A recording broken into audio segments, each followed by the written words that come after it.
All right, you ever have one of those days that you're almost positive is gonna be one of those days? Well, this is one for me. I got up really early this morning, made a long drive to get to the launch pre-sunrise, backed my boat down the ramp. The motor won't start. Unfortunately, it's my fault.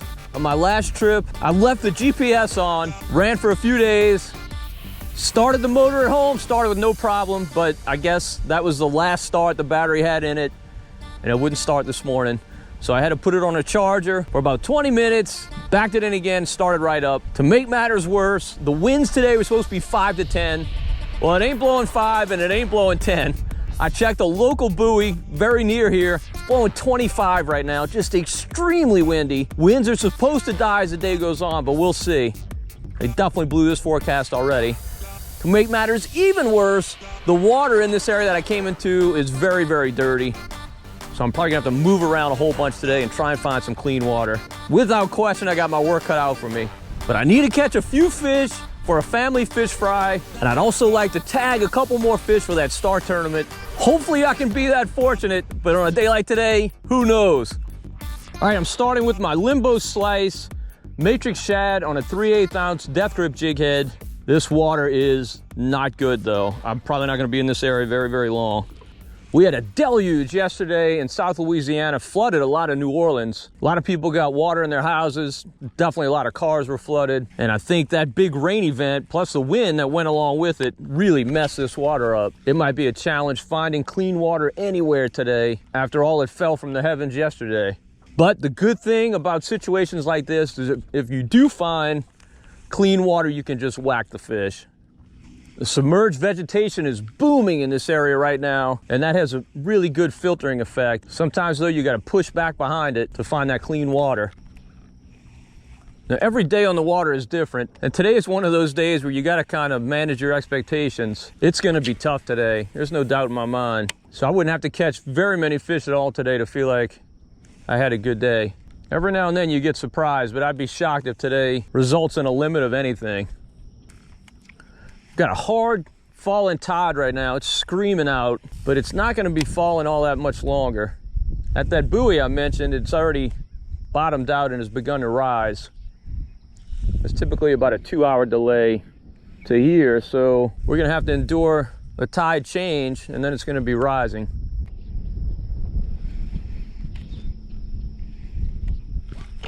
There's a fish, there's a fish. Man, looks like a speckled trout. I don't know, could be a small red. Yep, small red. All right, that's a start. That was unexpected. Now, I don't think he's a star tagger. I'm gonna put him on the tape to check, but I think he's a little short. I didn't feel him hit at all. I just picked up my bait and he was on. He's 1/8 of an inch short. This episode of Marsh Man Masson brought to you by Puglia Sporting Goods. Well, I've only been fishing 5 minutes. I already got a fish, so it's a good sign. So I'm really hoping my battery got sufficiently charged with that boost charge at the marina as well as the run out here. But I can tell you this, I'm gonna hold my breath every time I start it today. All right, this water, this color, I really feel like I need something with some vibration and flash. So I think I'm gonna throw a crankbait, an Echo 1.75 in gold color. That's really an excellent bait for reds in particular in water that looks like this.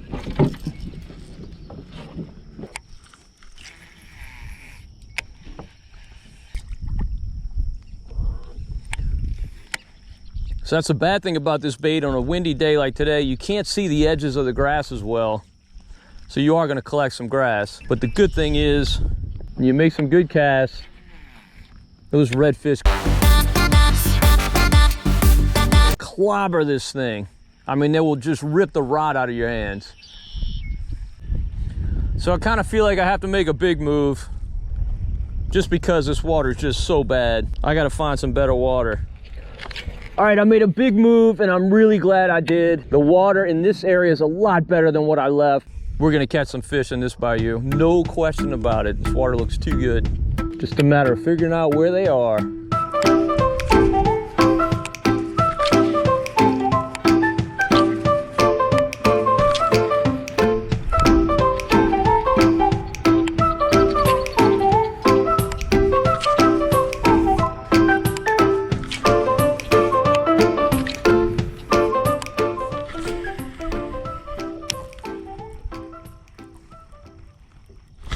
Oh, there's a fish.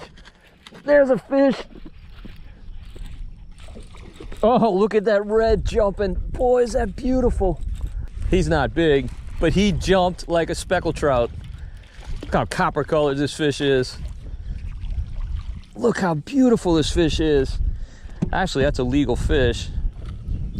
And that is a gorgeous redfish. Look at this. Look how pretty. I'm gonna put him on the tape, but I think he's 16. That's a no-no. I'd like to have my rod when I come back. See how big you are, big buddy? I know you're 16. All right, we're gonna put him in a live well and release him with a star tag in him. Man, that fish was a nice surprise. I'm not gonna lie, the fishing's been really, really tough. This ferocious wind is just making it very hard to fish. And this high pressure, we had a cool front, a very rare May cool front come through last night. And this high pressure is giving these fish lockjaw. It's just, man, it's been tough. I've thrown everything in the tackle box at them with very little to show for it. I missed a couple of no doubt about it bites, but I really felt like I should have done better. Now I really like this gold number 4 H&H spinner as a search bait. When the fishing's tough, you can just cover a lot of water and just make a whole lot of blind casts. It's a rare day when the fish won't hit this thing.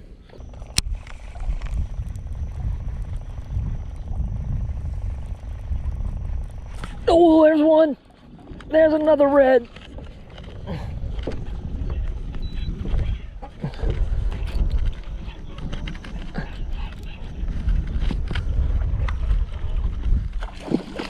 Oh, another beautiful fish. Another keeper red. Now these are all these same reds that we were catching a few weeks ago that were not keepers. And now they are. That's how quickly they grow. This guy's about 18 inches. Beautiful fish. Man, so pretty. Put him with his buddy in the live well.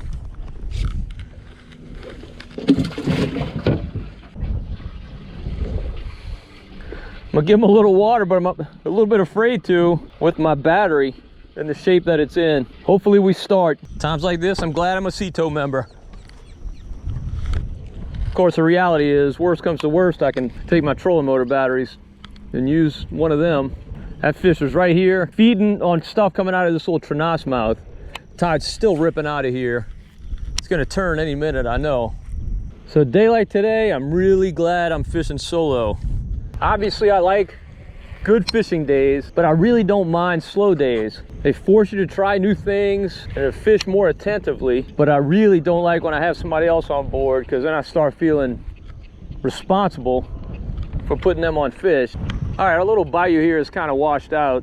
Water's gotten really shallow, so I'm gonna bail in this area. I'm gonna make another big move, maybe go tag and release those fish, unless I see something interesting on the way out. All right, hold your breath with me. Let's see if this motor starts. Please start. There we go. All right, we're gonna make a move. This episode of Marsh Man Masson brought to you by Matrix Shad, and by Fitzgerald Fishing, and by Cito New Orleans, and by Versamax Corks, and by Death Grip Jig Heads. All right, so we made a really big move once again, and again found some really nice water. Also found some rising water. Our tide has made the change, at least in this area, and it is rising. Unfortunately, the wind is still screaming out of the northeast. It's gotten worse, if anything. I mean, it's really, really bad. I've said this before, I know you've heard it. You can't tell in these videos how windy it is. I look at the footage at home and I think, oh, it's not that windy. Trust me, it is windy.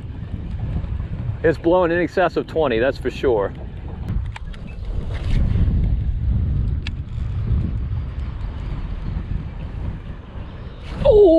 Oh, there's a fish. Oh, nice red, nice red. Oh, he came off on this Echo 1.75. Man, this bait is just, it's dynamite for redfish. Lost him right next to the boat. That's the great thing with this bait. When they hit it, oh man, they rip the rod out of your hands. Now I fish this thing almost like a wake bait. I don't hold my rod terribly low, so it's running probably a foot down, maybe a little bit more than that. True wake baits, I feel, don't dive quite deep enough. And look, I know a lot of people have success on them, but I just prefer something with a little bit more dive to it. And my favorite way to fish this bait is to throw it right along the edges of matted grass. If you look up here, you can see that nice edge on matted grass. That's an area I like to throw this bait. You'd be surprised how weedless this bait is. I mean, you throw it into matted grass, you're gonna come up with nothing but grass. Oh, shoot. But if you throw in some sparse grass, you can generally work your way around it. That's because the bait kind of rides like this, so the hooks are trailing it. So basically the bait is kind of parting the grass almost. Oh, there he is. There he is. Oh, I love this bait. Oh, I love this bait. Oh, are you gonna stay buttoned up or what? Oh, you're barely hooked. You're barely hooked. I better take my time with you. I better take my time with you, bud. Oh, he's barely hooked. There he is. He's in the boat. Oh, look at that. Boy, he barely got that back hook, but he got enough of it. And look, this fish is not big. In fact, he's not even a keeper. But let me tell you, he hit harder than any fish hit today, that's for sure. All right, big boy, we're gonna let you go.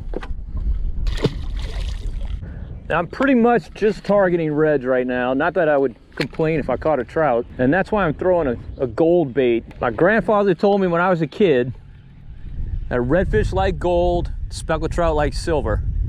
And I've definitely found that to be true in the course of my fishing career. Believe me, I could catch a trout on this any cast, or I could catch a red on a silver bait. But generally, if I'm targeting reds, I'm throwing a gold bait. And if I'm targeting trout, I'm throwing something silver in hard plastics. Obviously very different in soft plastics. Oh, there's a fish. There's another one. All right, another small fish. Not the big one we're after. But man, there's so much fun on this bait. And he clobbered it. All right, dude. Need some pliers for you. Yeah, there's no chance this dude was getting off. He's got all 3 hooks on this treble deeply embedded in his lips. Wow. All right, dude.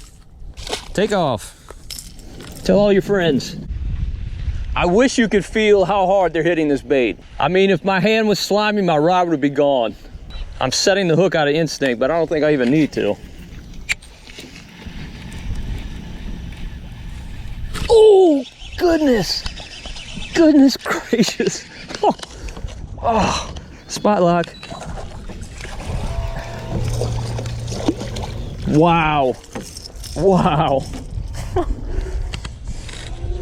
I mean, let me tell you, today has been just brutal. And now I can't get this bait back to the boat without it getting clobbered. Yeah, he took this one deep as well. Now, these fish are not monsters, but let me tell you, they are so fun to fight. Goodness, dude, you took it deep. I don't think you're 16. I'm not even gonna measure you. This is just awesome. Man, I think I would annihilate these fish if this wind would settle just a bit. Just so hard to thoroughly work an area. Now, I'll tell you, if you intend to fish one of these Echo 1.75s, make sure you get some good polarized sunglasses, because seeing the edge of that grass is just really essential. Otherwise, you're just really blind. You're gonna get hung up in a ton of grass. You're not gonna make your most effective casts, and you're just not gonna do all that well. Now, I mean, Ray Charles can see that matted grass. That's easy, but it's not always that easy. And you are, without question, gonna come back with some grass. It's just gonna happen. If you're not fishing in the right area. This is definitely a bait for fishing around grass. It seems crazy, seems illogical because it's a crankbait. You would think you want to fish it around no grass, maybe around wood or something like that, but trust me, if you want to catch redfish on this thing, you've got to throw it around grass. And you will not regret it, believe me. When you get that first strike on this thing, you better hold on. All right, I'm gonna take one for the team right here and show you some widgeon grass in case you don't know what it is.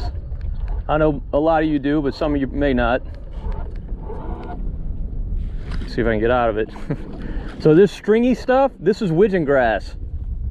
It's a lot harder to fish than traditional hydrilla or milfoil, but the fish love it. I often look for areas that have a lot of widgeon grass because I know almost invariably they're gonna have a lot of fish, especially redfish and bass, but of course also speckled trout as well. Now obviously it's stringy, it'll wrap around a bait, it'll foul up your hooks, but who cares? If it holds fish, that's where you wanna be.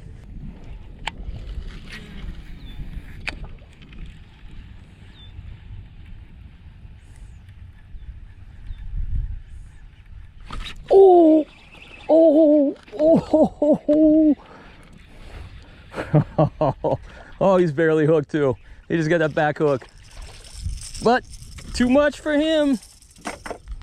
I don't know about you either, buddy. I don't know about you either. You might not make the cut. I don't think you are. I tell you, normally this bait catches the biggest redfish of the school. Today it's catching some guppies. There's probably not any big reds around here. Whew. Dude, don't put that hook in my hand, please. Short. Swim away, be free, dude. Bite next month. Oh, crap. Man, he just ripped the rod out of my hands. Oh, he's got it. He's got it. There, he's back. He's back. It's a bass. It's a bass. There he is. There he is.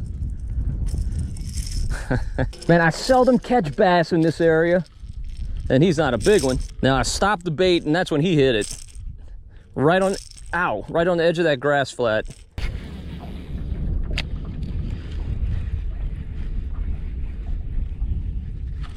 Oh! Look at this, another bass. They are crushing this little bait. No, they're not big bass.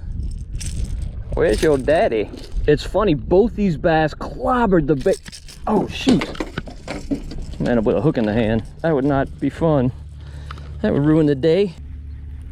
See, that's what I like about tough days.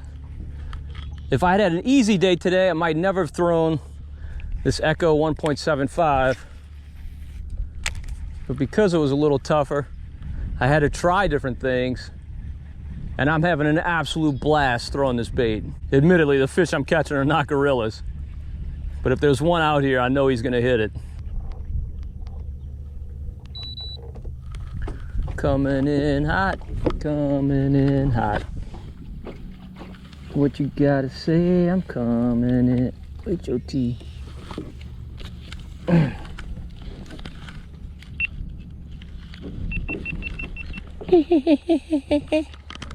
All right, so the Echo 1.75 is a Bill Lewis product, and they're the same people who manufacture Rattle Trap. So you know this thing's got some good rattles in it. It's not quite as loud as a Rattle Trap, but it really sounds good in the water. In fact, on a lot of retrieves, you can actually hear the vibration coming up through the boat. Now, I have no idea what color this is officially, but it's gold with a black back. I'll look up the color and let you know what it is. But this is definitely my favorite color for redfish, and as you can tell, the bass like it as well. Well, I'm gonna go tag these star redfish. I've got kind of a big run. I got an area in mind that I want to release it. It's an area that red fishermen fish a whole lot. So I'm gonna go run all the way over there, and I'm gonna show you exactly where it is so you can come back here and hopefully catch them after the star tournament begins. All right, let's go do that now. All right, I just checked on our redfish. They're both doing great. I'm gonna tag them both and release them right in this spot. I'm gonna show you exactly where I am. It's a very popular area, very accessible from 3 ports: Hopedale, Shell Beach, and Delacroix. I'll show you in a minute. Let me get these fish released. All right, here it is. Tag number LA1220. LA1220.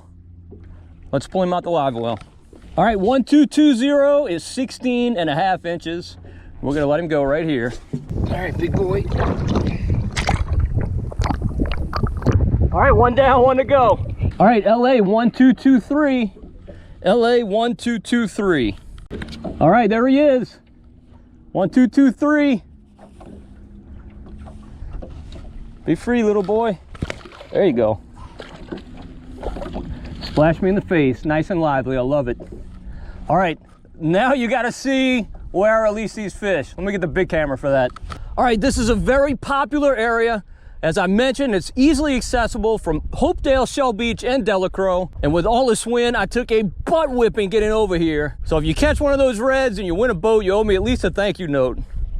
But here's where we are. We're in what's called Little Lake John. It's a body of water just to the southwest of Lake John. It's got a platform in it. I'm gonna show it to you now. That's the platform in Little Lake John. And I'd say I'm maybe 40 yards from it at the most, maybe 30 yards.